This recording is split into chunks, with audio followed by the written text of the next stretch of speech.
আজিকালি আমি অসমীয়া মানুহে চামে একেবাৰে উচ্চ শিক্ষিতৰ পৰা নিম্ন পৰ্যায়ৰ শিক্ষিতলৈকে কিছুমান শব্দৰ প্ৰয়োগ কৰোঁ, যিবোৰ শব্দৰ কোনো অভিধানিক অৰ্থ নাই বা লিখিত ৰূপ নাই।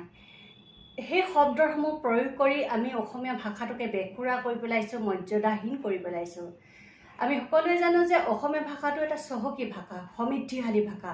প্ৰতিটো ভাষাৰ প্ৰতিটো অৰ্থত একোটা শব্দ ব্যৱহাৰ হয় বা প্ৰতিটো শব্দৰে একোটা অৰ্থ প্ৰকাশ কৰে। তেনেস্থলতো আমি কিছুমান শব্দ প্ৰয়োগ কৰোঁ, যিবোৰ শব্দৰে অসমীয়া ভাষাটোকে বেসুৰা কৰি পেলাইছে।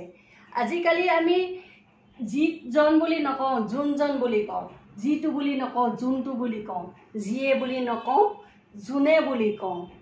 এই যোনজন, যোনটো, যোনে এই শব্দবোৰৰ জানো কিবা অভিধানিক অৰ্থ আছে বা চিধা চিধি কিবা এটা অৰ্থ উলিয়াব পাৰোঁ জানো?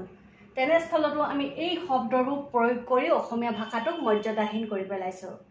তদুপৰি আজিকালি আমি আৰু এটা কথা দেখোঁ যে কাৰোবালৈ ৰৈ আছোঁ, অপেক্ষা কৰি আছোঁ, অথচ আমি ৰৈ থকা নাই, আমি কওঁ ৰখি আছোঁ।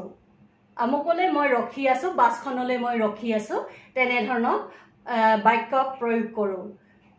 কিন্তু ৰখি আৰু ৰৈৰ মাজত যে সম্পূৰ্ণ পাৰ্থক্য আছে, সম্পূৰ্ণ অৰ্থটো বেলেগ, সেই কথাটো আমি গুৰুত্ব নিদিওঁ। ৰৈ থকাটো হৈছে কাৰোবালৈ অপেক্ষা কৰি আছোঁ, ৰখি থকা মানে হৈছে কাৰোবাক আমি চাই আছোঁ।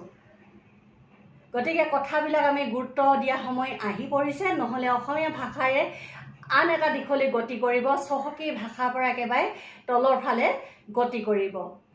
ধন্যবাদ।